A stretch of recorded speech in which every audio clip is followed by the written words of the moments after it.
Ethan Hale had built an empire out of nothing, but the older he grew, the more he realized that money could buy anything, except the truth hiding inside people's hearts. And on a cold November morning, he decided he needed to know the truth more than ever. Because he had seen something small, something easy to miss, but it shook him so deeply that he couldn't ignore it.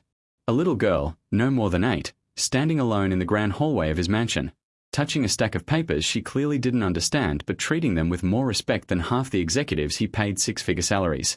And in that moment, he wondered, if a child who had nothing could show more integrity than the adults who had everything, what did that say about the world he lived in? Before the story unfolds, if you're new here, hit that subscribe button. It helps this channel grow, and I promise, stories like this one will take you on a journey you'll never forget.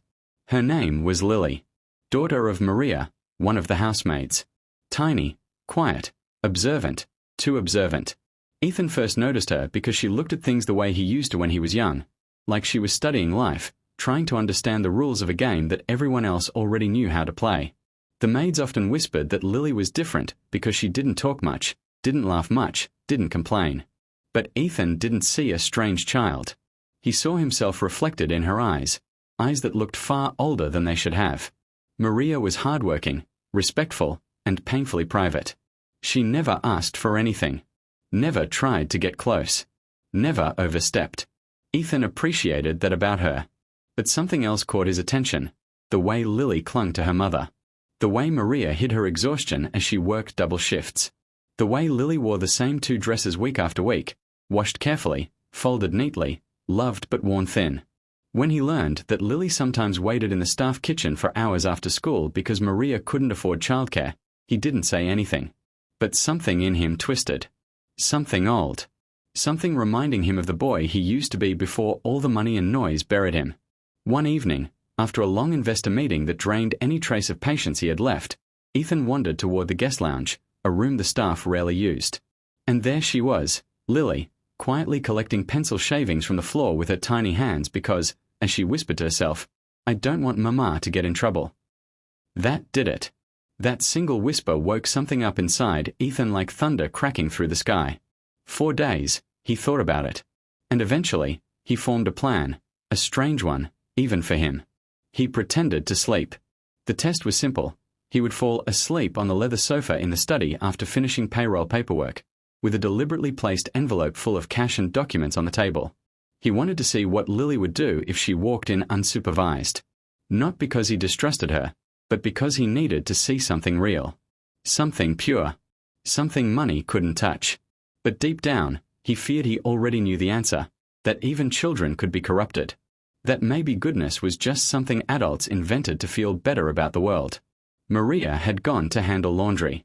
Lily was coloring quietly nearby.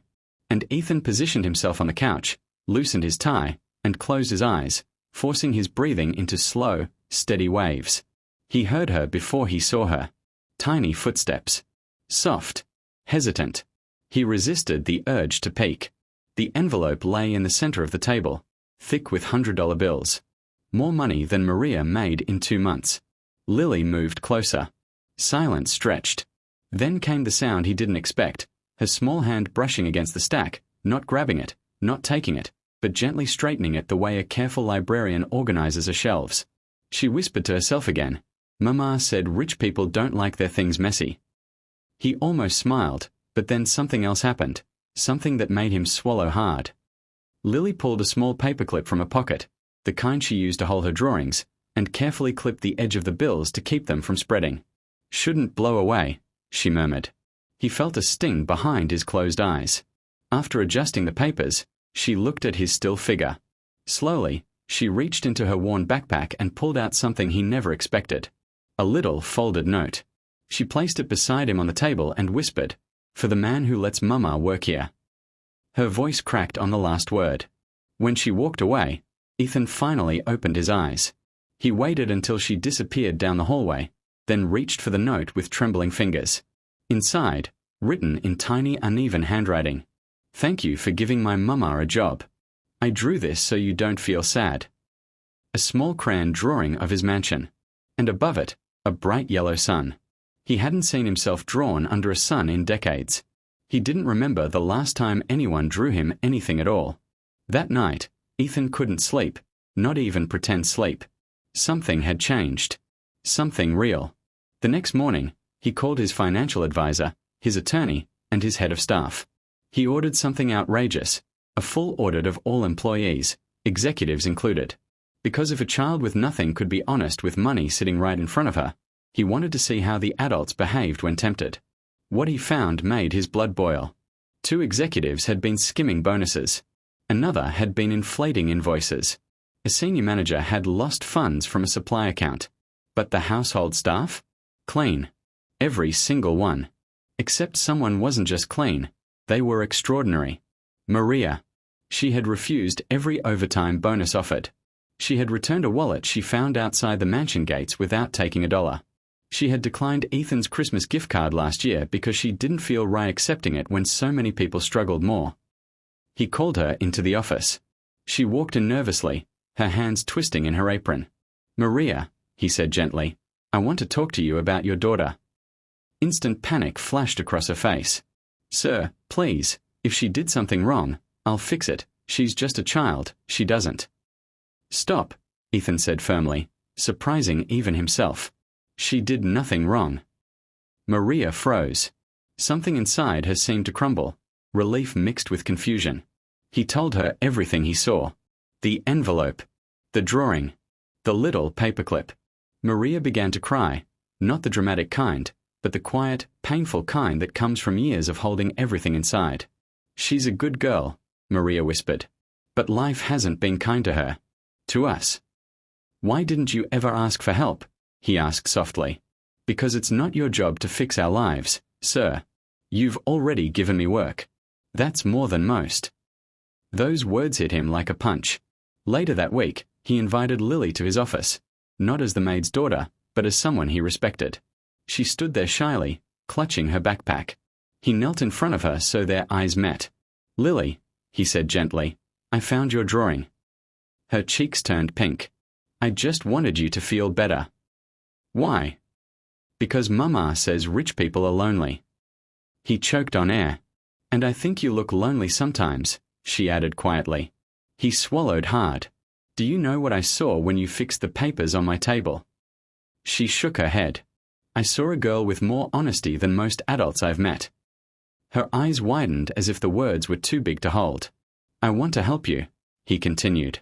"Would you like to go to a good school? One where you can learn anything you want." She hesitated. "But we don't have money for that." He smiled softly. "That's not your problem anymore." He offered her a full education scholarship until college, everything covered. Lily stared at him, speechless. Then she did something no one in the mansion had ever seen her do. She hugged him. Small arms around his neck.